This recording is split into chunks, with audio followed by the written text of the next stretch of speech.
ഒരു വയോധികനായ മനുഷ്യൻ നടത്തിയ ആ നിയമ പോരാട്ടത്തിന്റെ കഥയിലേക്ക്. കൊച്ചി പള്ളുരുത്തി സ്വദേശിയായ CJ മാത്യു 94 വയസ്സിലേക്ക് കടക്കുകയാണ്. ഈ വാർദ്ധക്യത്തിലും കോടതി വരാന്തകൾ കയറിയിറങ്ങാൻ അദ്ദേഹത്തെ പ്രേരിപ്പിച്ചത് ഇന്നാട്ടിലെ ഉദ്യോഗസ്ഥ വൃന്ദമാണ്.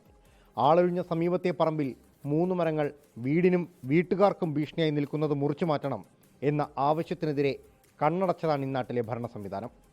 കോർപ്പറേഷൻ ഓഫീസ് മുതൽ ജില്ലാ കളക്ടർ വരെയുള്ളവർക്ക് പരാതി നൽകി പടികൾ കയറിയിറങ്ങി.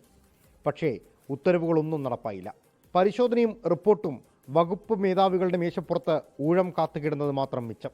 അടിയന്തര സാഹചര്യങ്ങളിൽ നോട്ടീസ് നൽകാതെ മരം മുറിക്കാം എന്ന് മുനിസിപ്പൽ ആക്ടിൽ പറയുന്നുണ്ടെങ്കിലും കോർപ്പറേഷൻ സെക്രട്ടറിക്കോ ദുരന്ത നിവാരണ അതോറിറ്റി ഉദ്യോഗസ്ഥർക്കോ റവന്യൂ അധികാരികൾക്കോ അതിന് താല്പര്യമുണ്ടായിരുന്നില്ല.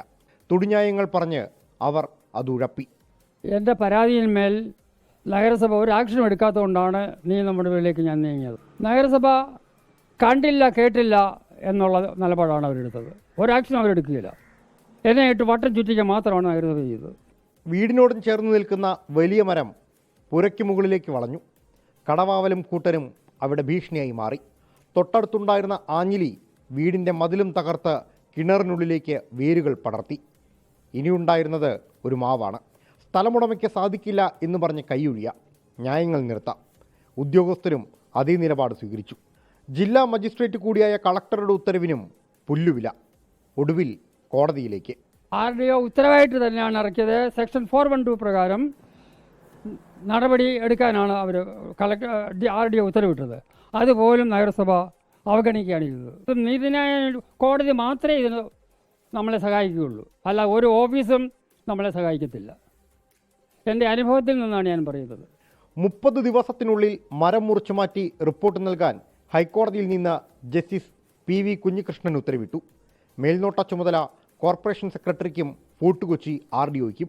നീതിക്കായി പ്രായഭേദമന്യേ പൊരുതാൻ ഒരു കൂട്ടം പൗരന്മാർ ഇവിടെയുണ്ട് എന്നത് ഉദ്യോഗസ്ഥർ ഓർക്കട്ടെ എന്ന് പറഞ്ഞ് ഹൈക്കോടതി ജഡ്ജി TS തിരുമുമ്പിൻ്റെ കവിതയും കൂട്ടിച്ചേർത്തു. തല നിറച്ചതല്ല എൻ്റെ വാർദ്ധക്യം, തല നിറയ്ക്കാത്തതല്ല എൻ്റെ യുവത്വം, കൊടിയ ദുഷ്പ്രഭുത്വത്തിന് തിരുമുമ്പിൽ തന്നെ കുലിക്കാത്ത ശീലമൻ യൗവനം.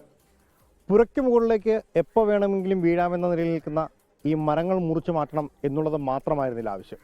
തങ്ങളുടെ ജീവനും സ്വത്തിനും സംരക്ഷണം നൽകണം എന്നതുകൂടിയായിരുന്നു. അത് ഈ നാട്ടിലെ ഭരണവർഗത്തിൻ്റെ ഉത്തരവാദിത്വം കൂടിയാണ്.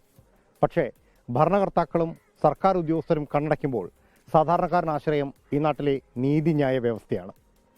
അവിടെ നിന്ന് മാത്രമേ നീതി ഉറപ്പാക്കാനും കഴിയുന്നുള്ളൂ. അതിനൊടുവിലത്തെ ഉദാഹരണമാണ് കൊച്ചിയിലെ ഈ സംഭവം.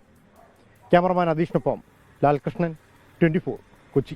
ലോകത്തെവിടെയായാലും ഏത് സമയത്തും 24 വാർത്തകളും ഓഗ്മെന്റഡ് റിയാലിറ്റി പാക്കേജുകളും എക്സ്പ്ലെയിനറുകളും വിശദമായി കാണാൻ ഞങ്ങളുടെ YouTube ചാനൽ നിങ്ങൾക്ക് സബ്സ്ക്രൈബ് ചെയ്യാം.